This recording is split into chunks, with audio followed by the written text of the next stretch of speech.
broke his orbital and his nose. He walked out here, celebrated with everyone. No one knew anything was wrong with him. And I found him in the cage upstairs, bleeding and hurt. That's adrenaline right there. Adrenaline. He made it through, and if Tough had a face, it would be Bradan Erdman. All right, Lunchbox is taking the cage. We're going to send it up to Bradan Erdman and let him go ahead and introduce these boys.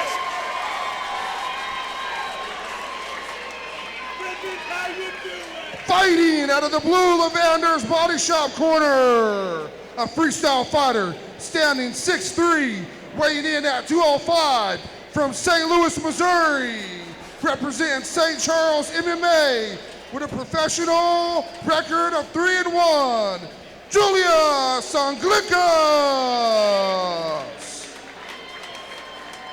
And his opponent, fighting out of the red shave and sanitation corner, a mixed martial artist, standing in at 6'1", weighing 202 from North Platte, Nebraska, fighting out of 6'9", one-on-one, Bradan the Lunchbox Erdman.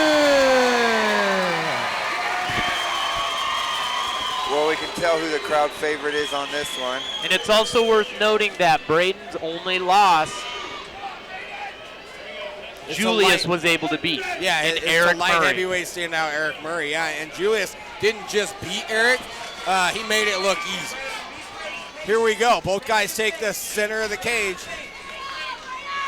Right away, you hear Erdman's corners tell him to use his feints and control the distance so that he can land big shots on Julius.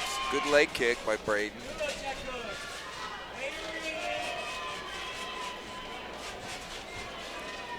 Nice fake, and then the jab by Julius.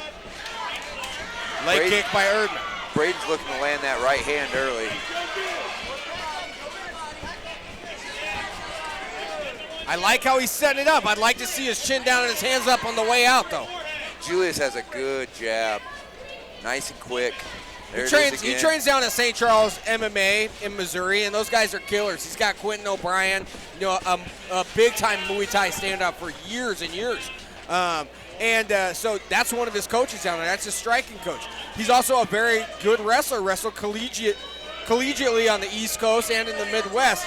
I'm very excited to see what these two can do against each other, and if their wrestling kind of nullifies each other and we have more of a striking war. So far, that's what we got. Both are willing to stand there and trade. I haven't seen Julius throw much more than the jab. He's kind of feeling Bradan out a little bit more. Bradan's looking to land that right hand. Good check, good check. Beautiful.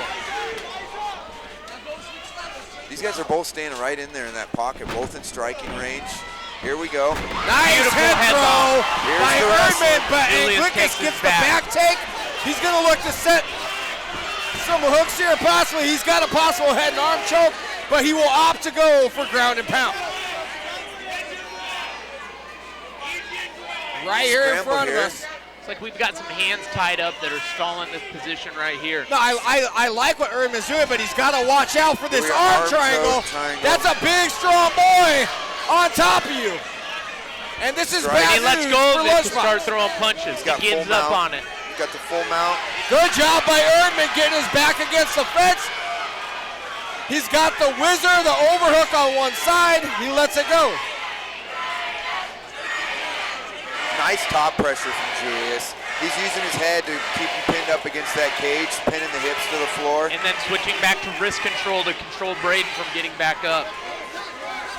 And Anglickas doing a good job of controlling that base arm of Erdman so he can't posture up. Bradan needs to keep putting his back up against. There you go. Put your back against that cage and come up it. But every time it comes up, though, Julius does a great job of dragging those hips back out. Right, he's right underneath his butt cheeks here, and that's going to be a key to keep Erdman down. Look to see some bombs being thrown once they break. Good job by Erdman, but he ends up in a bad spot again. I think this time it's hooks, it's flat, and I think he's got the choke in. He's got to fight the hands. He can't. That's it right there. Julius gets the choke in the first round. Great performance. I think the wrestling there I mean, Braden tried the headlock and that whizzer throw. Julius is just too high level of a wrestler for that stuff to work, and he kind of ended up in a bad position in each one of those scrambles. Well, and that's a good point, Chad. When you're in a wrestling position, let's take a look at the replay of the finish here quick. There he missed the headlock throw again. That was the whizzer Yeah. the second time. And So this time he's able to get both hooks in. He's able to flatten Erdman out. And when you got a guy that big, that strong, squeezing on your neck, he's either taking it home or you're going to have to take the L. Right. Yeah. I mean, great fight. Ladies and gentlemen, a That tap Julius out in guy, the if you just first look at round, him, he's 3 minutes and the 9 real seconds. Your winner, Julius Anglickas. I don't think we've seen the last of Braden either. No, absolutely not. No, Absolutely again, not. his fight with Jacques is one of the best fights I've ever seen. You know, for a wrestler, he stood up that whole fight, and they both hurt each other. It was a great fight. He's going